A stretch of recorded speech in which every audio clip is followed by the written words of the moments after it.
Awesome. Thank you so much for coming out today. I personally am super privileged to be sitting up here to be able to kind of discuss, break down a timely book. From me picking this up to putting it down, I think there were about 2-3 days that I just spent going through it. And what I thought was very interesting was post reading the book, or even in the middle, the reason it might have taken me a little bit longer was that I was searching things up. I was going on Wikipedia's rabbit hole, trying to find a lot more about history that you kind of provoked or evoked in a sense of to find out more of throughout the book. So first of all, thank you so much for writing something like that, Vijay.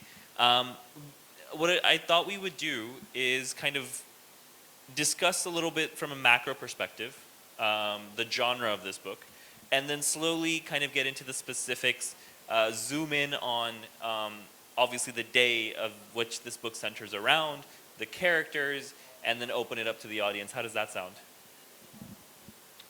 That's fine, Sudhanshu. Thank you so much. I'm going to make one more request to the people at the back. If you'd like to be part of this session, could you just move up, please? It'll prevent us from yelling too much. There are some gentlemen at the back. Could you please come up? May I request you to come up? Thank you. That really makes it much better. So yes, Sudhanshu, thank you so much for bringing this book into focus and reading it. I'm very fortunate that Kalinga has actually selected it for the award for the fiction this year. As I always say, it means somebody more than myself and my mother liked the book.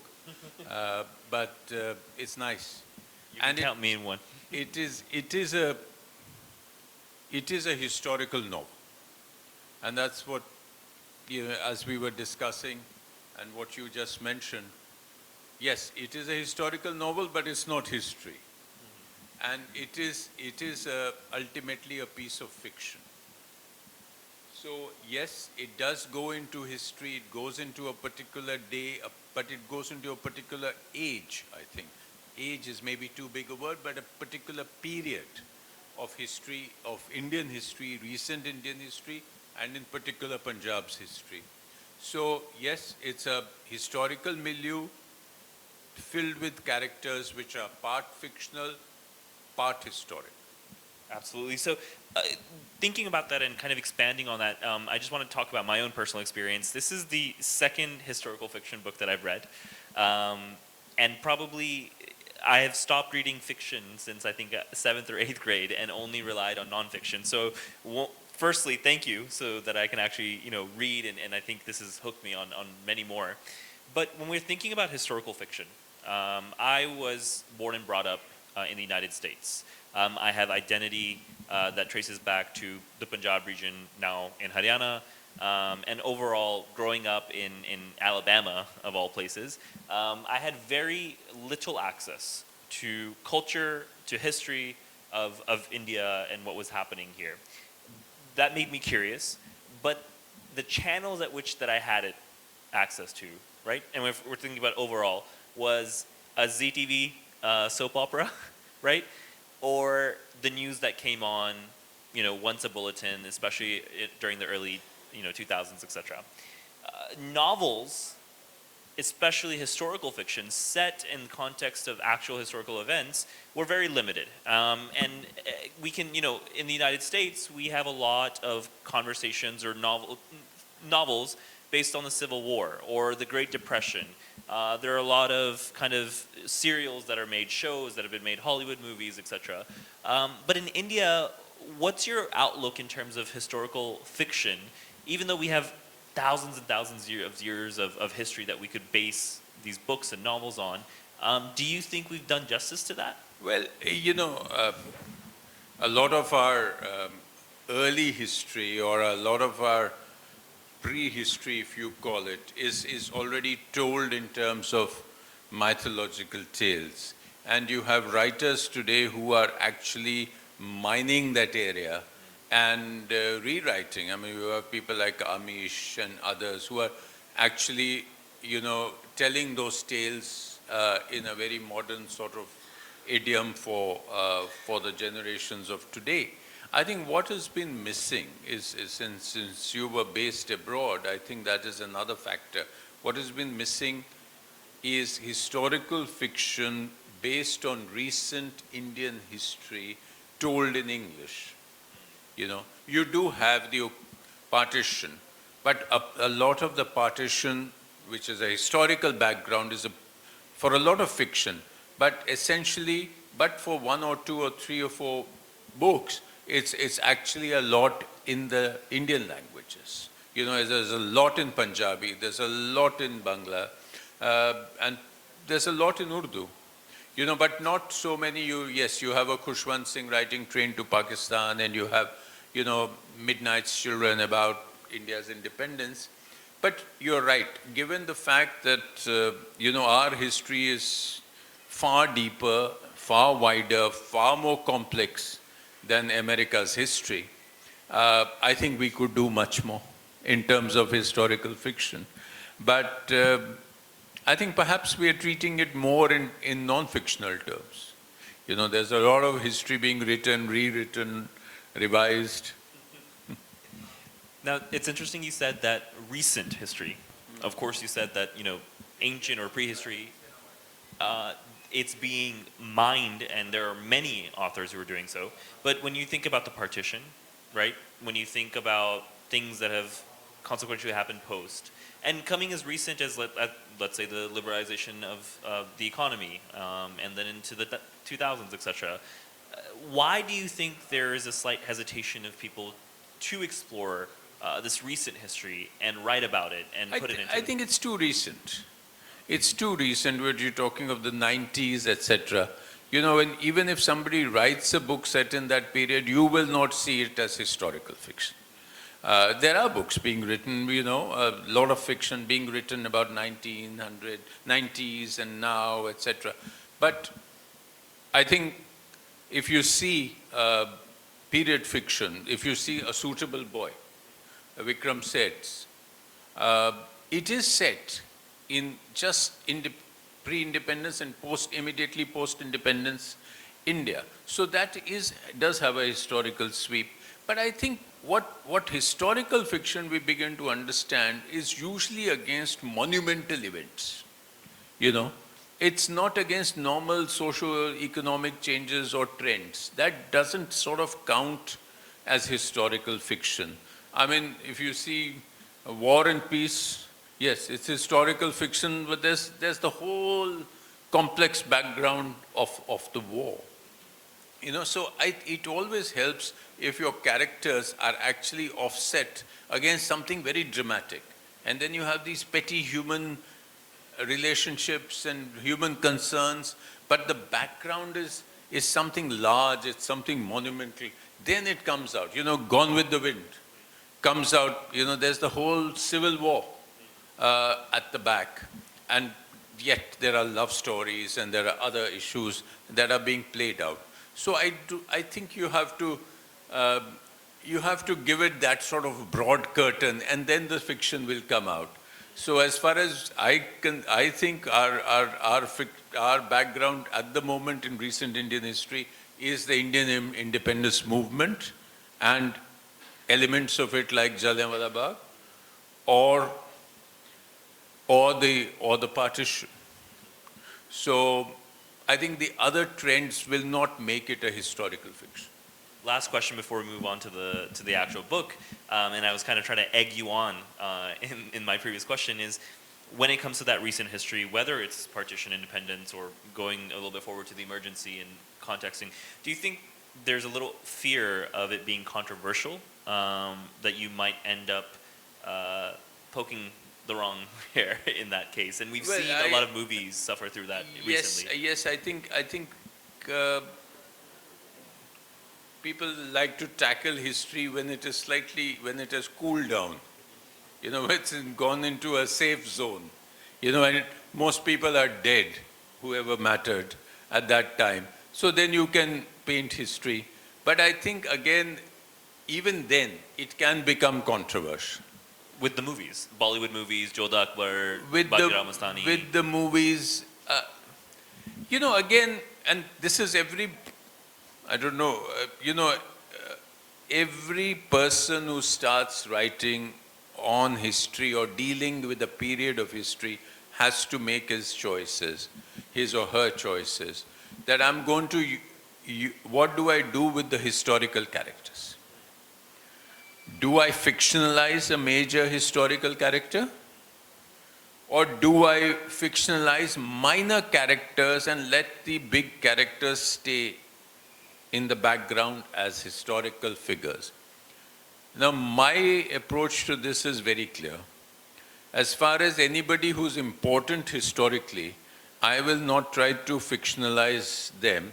Maybe I will give them a dimension, maybe I will give them an inner life, but I will not try to fictionalize a major character.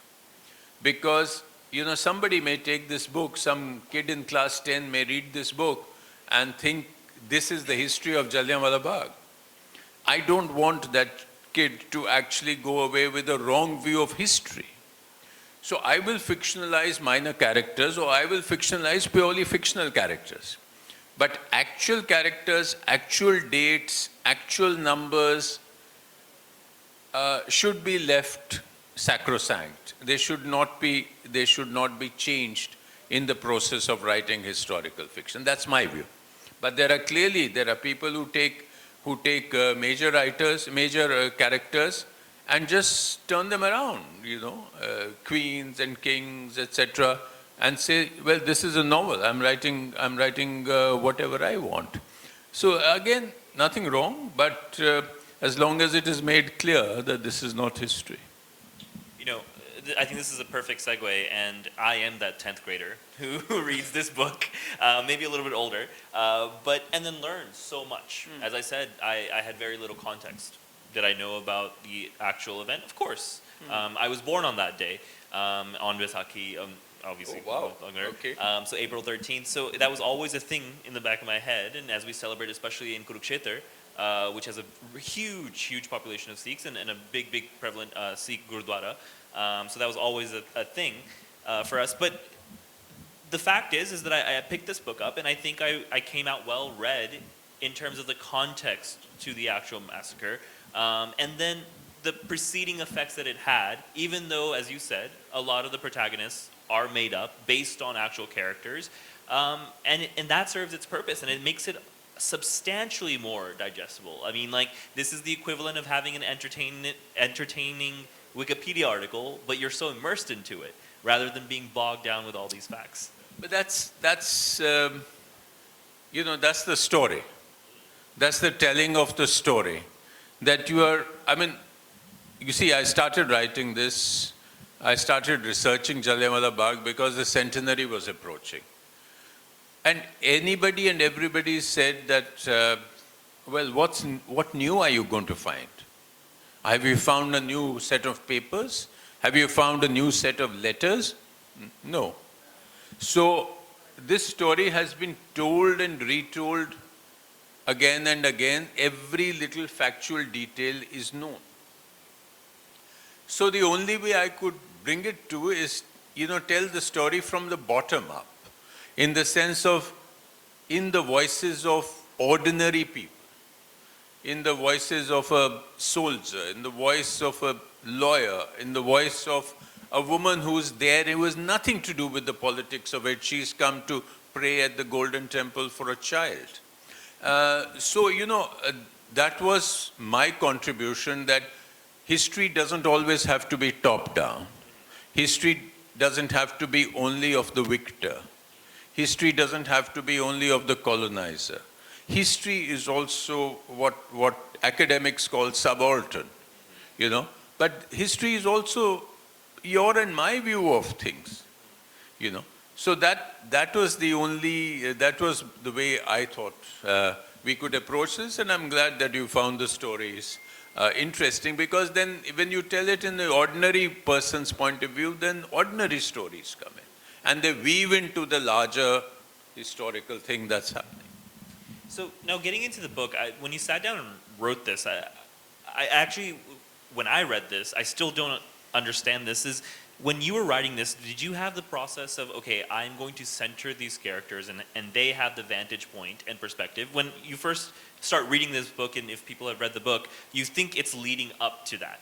And so what I assumed is that every character would have a vantage point and perspective, and it would be described in the narration of this book of how they experienced the event itself and how it affected him. Now, not to say that's not the case. It happens in every character, all of the protagonists. But I'm curious that the actual event that took place is actually described by the British officers. And maybe you could say one of the characters, and we'll get into it, Lion Snack Singh, but very few, the time of, day of, have that perspective of the bug, even though it obviously the entire event is, I mean, the book is about the event itself and the impacts Yeah, of it. you see, what rather than start with each character, I was thinking of the various historical streams of things happening in Punjab at that time, in 1919. Jallianwala Bagh was not an event in isolation. So there was a lot of other things happening. The soldiers were coming back from the First World War. The Ghadar revolutionaries were around. The freedom movement was catching strength. Gandhi had come back from South Africa. So a number of things were happening at that time. And so I wanted to bring in all that, so that my idea was that each of the protagonists will in some way be involved with one historical trend or stream, and yet will be impacted deeply by the Jallianwala Bagh massacre. So that's how it happens to be. Some of them are actually present there, some are not, but each one of them is deeply impacted. It impacts his life, it impacts his or her thoughts, and changes them. So whether they are physically present there or not is not important. But they are part of a stream. For instance, there is Lance Naik Kirpal Singh, you mentioned him. He is a soldier who's fought in the First World War. He's come back, and then he happens to be in the Bagh on that day, you know. And then there are others who may not be there, but are watching from a distance, or are hearing the shots, but they are impacted in different ways. So that's how. So, you say that, especially the perspectives, when I was reading this book, especially the chapters on the actual, massacre itself, I thought of this movie, and I'm not sure if people have heard of this, but Vantage Point. And it does the same thing as you're doing, and it gave a context to the characters, all leading up to the actual event. And the nuance it took, right? And I was scared when I was reading this that it would be the same rendition of the event, but from a different perspective. Rashomon effect. No. and you don't do that. Because clearly in the book, and once you read this, there are only 2 chapters that will actually describe the event, and both from the perspective of the British, actually. And I thought that was interesting, and I'll let you answer if there's any things, but I want to actually start off discussing the two British. Well, I think the one major witness of the event was the ADC of General Dyer, who was standing behind him, and he saw the shooting, and he left a little scrap of memory. He says, I saw this, and that's all. And his family related that to another writer years ago. So I just took that scrap of memory, and I developed this whole fictional character, his life before and after, and then he describes what he actually sees there. So he's one person who describes that. The second are partial descriptions. The soldier, Lance Naik Kirpal, is among the people. He's ducking as the bullets are going. He's lying flat out on the ground, and he is describing what he sees. And then there is the woman character, Maya Dei, who actually goes looking after the massacre for her husband's body. and she finds it, and then she can't get help to take the body away because Amritsar was under curfew, and she sits there amongst the dead and the dying the whole entire night. So she doesn't actually witness the massacre, but she is our witness to the immediate aftermath, what happened that night, how people were just left like that, how the dogs started coming and, smelling the blood, and so on and so forth. And that gives the real gory detail of what happens in the immediate aftermath. So I tried to do it from a point of view of actually who could be describing it. There was nobody better than the ADC out of my 9 protagonists who was actually there. He was actually standing there on duty behind Dyer, and he came in with Dyer and he left with Dyer. And so I made him a character, possibly slightly conflicted character, who's never ever sure as to what happened and did Dyer do the right thing or didn't he do the right thing. But this is where you can fictionalize a minor character. Nobody is going to blame me if one Sergeant William Anderson becomes Sergeant Nicholas Williams in the book, and he is given a before life and an afterlife. Nobody is going to, do a lathi charge against me, But if I did the same thing to, Mahatma Gandhi, or I did the same thing to even Dyer himself, somewhere somebody would write, but this is all crap. It didn't happen. But nobody is going to write about the poor ADC, So the ADC can be a fictional, it's a trick. And what about Hugh J. Porter? And for those who don't know, he's inspired by the chief secretary of that time, J.P. Thompson. You do the same kind of trick, even though he was kind of far removed from it, as it was happening, the situation, the actual massacre itself.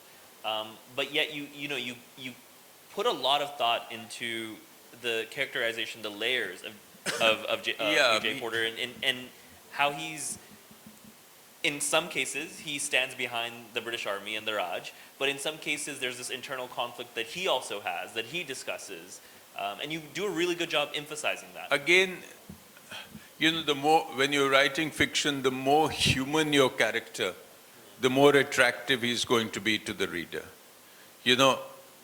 All of us, there are very few people who are absolutely one thing or the other. Most people are gray. Most people are conflicted. Most people will, not be just unidimensional. So J.P. Thompson was the Chief Secretary of Punjab at that time. From all I know, he was a proper imperialist. He was behind Michael O'Dwyer. He helped him in this whole thing of imposing martial law on Punjab. But there was we don't know anything that he had any doubts about what he did. So I took his character, but I changed his character completely, and I made Hugh Porter, who's the Chief Secretary. Now, he is a conflicted guy. He's worried about his health. He's worried about his family. His wife is not there. She's in England, and there are personal things about his marriage, and then he has doubts about how the Brits are actually behaving, but yet when it comes to duty, he does his complete duty. He gives a completely straight-faced testimony to the Hunter Committee in defense of Dyer's actions, but internally he's conflicted. I like him actually, because he's very human, he becomes very human, and he's worried about, his kidney, and he's worried about, various other things. So it was just a way of making the character attractive, You certain points, you don't want to be the reader to be hating a particular character until that character is hateful. Like, Michael O'Dwyer or Dyer, who were actually hateful objects of, who deserve to be hated. And they are, not softened. But this guy, poor chap, he's a chief secretary, he's doing his job, And so he has his ifs and buts in his mind. So that's how he came to be. Yeah, I think you do a great job in that, especially when you said, I kind of like the guy. You're in the book, and especially when you're reading about his wife and how he's staying away, and those are the everydayness of the characters. And when you go into the book, you're like, I'm supposed to hate the white people in this book, and you can't get to that because it's like, okay, this is not too controversial. Of course, other than the actual perpetrators of the crime itself, Yeah. even though I would say that these they still are perpetrators to the crime itself, but the dialogue within themselves make them a little more likable, a little bit like you said, human. Yeah, To yeah, do that. yeah. Now, I want to move to the other protagonists quickly, and what I think is super interesting here is that, look, out of the 9 protagonists, 2 are part of the British Army, 3 are actually related to one another. So you have Mehtab Singh, then Naveji talked about a little bit about Lance Nayak Kirpal Singh, who is, I guess, one of the only few Indian protagonists who see the actual event happen. That's right. Through sitting next to a people tree, etc. As well as the brother-in-law, I think Ralla, right? So these are the 3 that are related, and they come from a village, a village throughout the entire book that I thought existed, and I was trying to find on Google Maps in preparation of this book. But I'll let you tell us how you tricked us. Well, they all come from a village called Tibba, which may exist somewhere, but I don't know where it is. But I created this fictional village of Tibba, and I gave it a shape, and I gave it a location. It's in a particular location, not very far from Amritsar. It is close to the confluence of the Satluj and the Beas rivers, and it's got a certain terrain. So, I also wanted to capture here, what was the socio-economic life of Punjab villagers? What was their food? What were they eating? What was their preoccupation? For instance, you'll find a lot about wrestling in the book.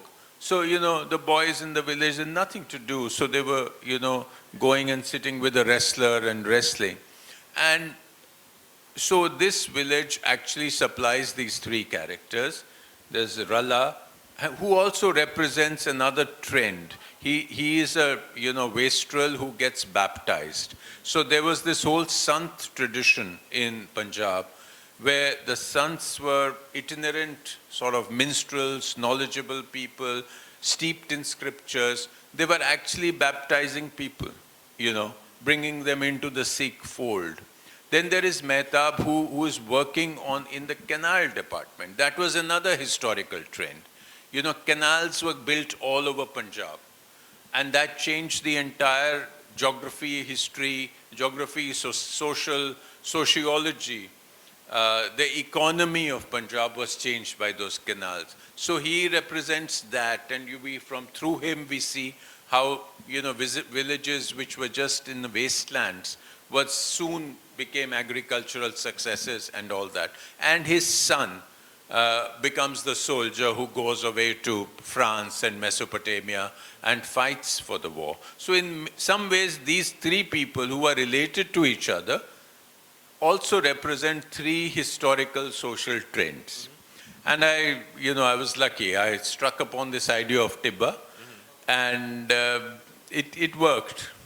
No, it flows beautifully, and even in the ending, you wrap up the characters very nicely rather than leaving, and we'll get to that. And then you talked about these 3 individuals and their kind of context. And one thing that really stands out to me is that I kid you not, every time you would describe something, right?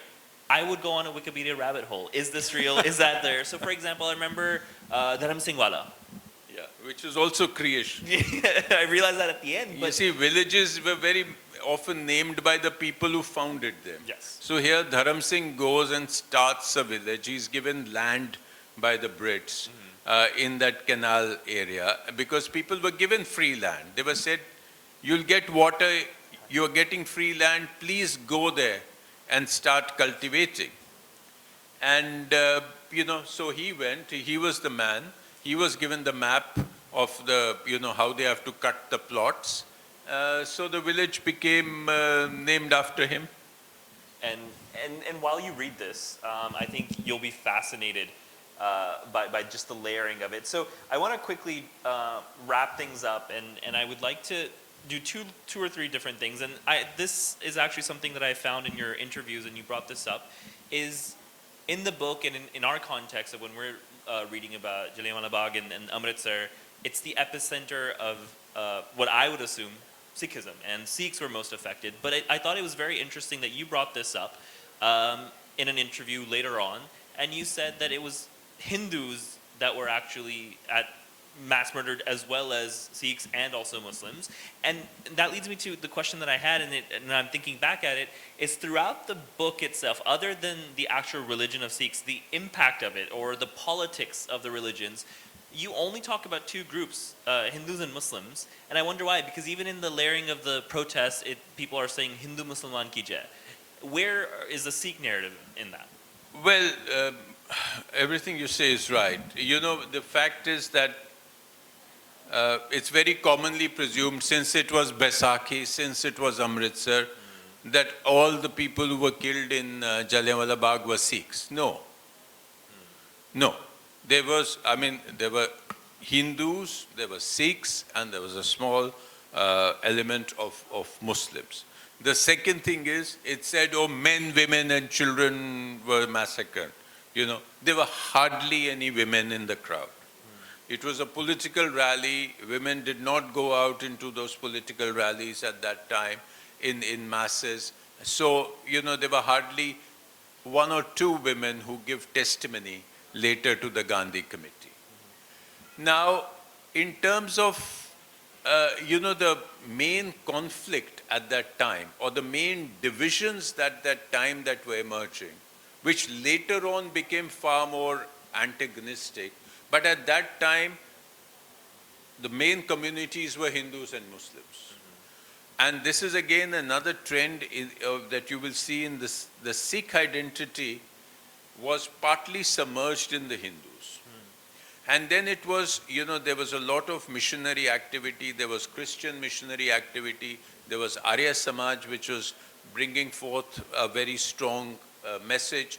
In reaction to that, the Singh Sabha movement was the Sikh movement, which started, getting a stronger Sikh identity was being preached. Sikh schools were started, Sikh colleges were started, women's colleges were started. So, that was still early days.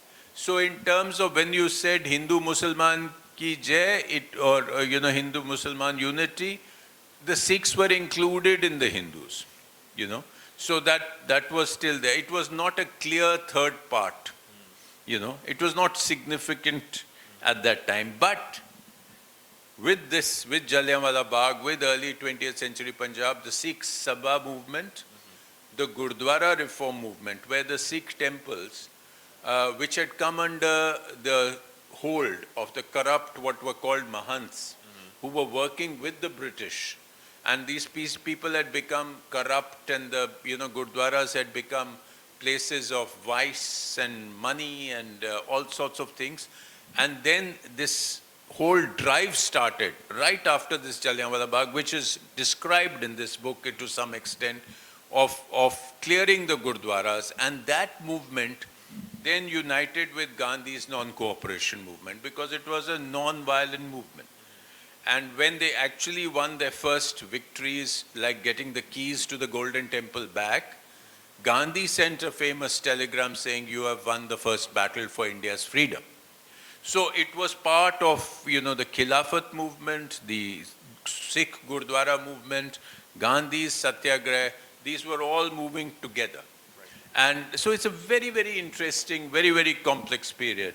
I don't want to give a history lecture to the post-lunch audience, so I'll leave it to them.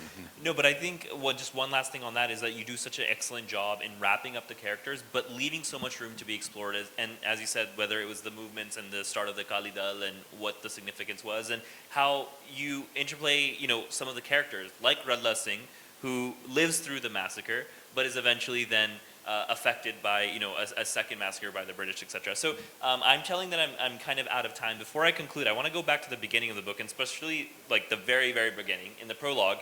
And this is basically the thing that stood out to me the most. And I'm going to read it out. These then are the facts. Even 100 years later, the facts speak for themselves. The before and the after is only history.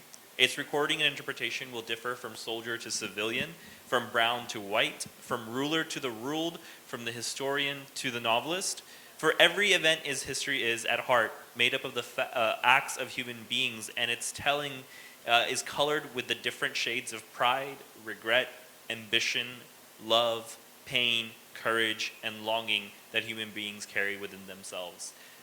I think that sentence itself sums up this book exceptionally well, and all the characters that you developed and concluded with at the end. Well, thank you. Thank you for reading it so closely. I'm touched. Thank you. Thank you so much.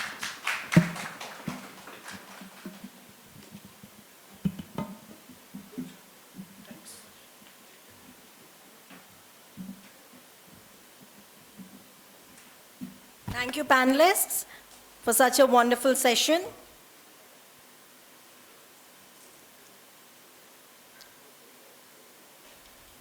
We will be shortly starting up with our next session for today. That is Politics Beyond Family, Gen A.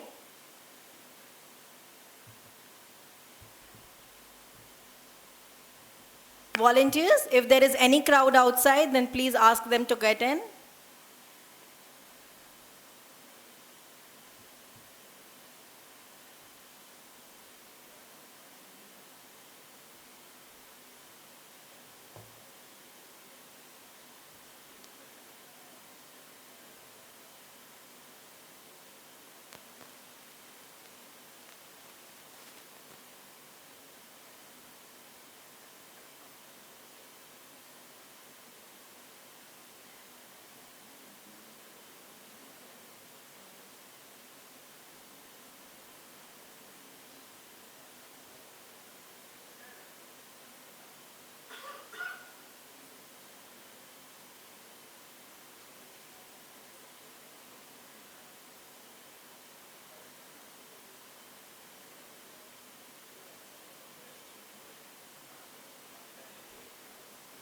But please do move up.